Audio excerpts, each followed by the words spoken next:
దేశంలో జరిగే ఎన్నికల్లో ఓట్ల చోరీ జరుగుతుందని కాంగ్రెస్ నేత గిడుగు రుద్రరాజు ఆరోపించారు. సాక్ష్యాలతో సహా ఈ అంశాన్ని లోక్సభ దృష్టికి తీసుకొచ్చామని ఆయన తెలియజేశారు.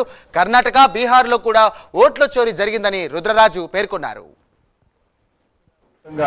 ఈ దేశానికి స్వాతంత్రం సిద్ధించినప్పటి నుంచి ఫస్ట్ జనరల్ ఎలక్షన్స్ 52లో జరిగితే అప్పటి నుంచి 75 సంవత్సరాలు పూర్తి చేసుకుంటున్నటువంటి ఈ స్వాతంత్ర కాలంలో దేశంలో ఎప్పుడూ కూడా ఏ ప్రధానమంత్రి నేతృత్వంలోనూ కూడా కనీవిని చూడని విధంగా ఓట్ చోరీ అనేటువంటి జరుగుతున్నది వాస్తవం. దీనికి సంబంధించినటువంటి అంశాలని ఆల్రెడీ లోక్సభలో ప్రతిపక్ష నాయకులు రాహుల్ గాంధీ గారు కాంగ్రెస్ పార్టీ సబ్స్టాన్షియల్ ఎవిడెన్సెస్ తోటి చూపించడం జరిగింది. కర్ణాటకలో జరిగినటువంటి పరిస్థితి కానీ, బీహార్లో జరిగినటువంటి పరిస్థితులు కానీ, బీహార్లో సుమారు త్వరలో జరుగుతున్నటువంటి శాసనసభ ఎన్నికలను దృష్టిలో పెట్టుకుని 30 లక్షల ఓట్లను తొలగించినటువంటి పరిస్థితి ఎలక్షన్ కమిషన్. దాంట్లో ఒక 25 లక్షలు డెడ్ అని, సుమారు ఒక 7 లక్షలు అవుట్ ఆఫ్ డోర్ లాక్ అని ఈ విధంగా తీసివేయడం జరిగింది.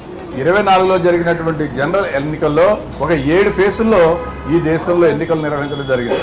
వాళ్ళకి అనుకూలంగా ఉన్నటువంటి రాష్ట్రాల్లో ఒక విధంగాను, వాళ్ళకి ప్రతికూలంగా ఉన్నటువంటి రాష్ట్రాల్లో ఒక విధంగాను ఈ విధంగా చేసి ఒక 7 ఫేసెస్ పెట్టి చాలా కన్ఫ్యూజ్ చేసినటువంటి పరిస్థితి. సో ఈ నేపథ్యంలో కాంగ్రెస్ పార్టీగా జాతీయ స్థాయిలో ఉద్యమాన్ని మరింత ముందుకు తీసుకెళ్ళడం, దాంట్లో భాగంగా సెప్టెంబర్ 15వ తేదీ నుంచి అక్టోబర్ 15 వరకు కూడా ఒక మాస్ కాంట్రాక్ట్ ప్రోగ్రామ్ని చేయాలని పార్టీ నిర్ణయించడం జరిగింది. దాంట్లో మాకున్నటువంటి కమిటీల ద్వారా ప్రతి గ్రామంలోని ఓటర్ల దగ్గరికి వెళ్ళి అభిప్రాయ సేకరణ, సంతకాల ఉద్యమాన్ని కాంగ్రెస్ పార్టీ జాతీయ స్థాయిలో చేపట్టడం జరుగుతుంది.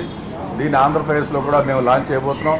రేపు నేను విజయవాడలో జరిగేటువంటి కార్యక్రమంలో పాల్గొనడం జరుగుతుంది. మా పిసిసి అధ్యక్షులు, పార్టీ పెద్దలు అందరూ కూడా గ్రామ స్థాయిలో తిరిగి ఈ ఓటర్ అవేర్నెస్ క్యాంపెయిన్ని మరింత ముందుకు తీసుకునే విధంగా చేయడం జరుగుతుంది.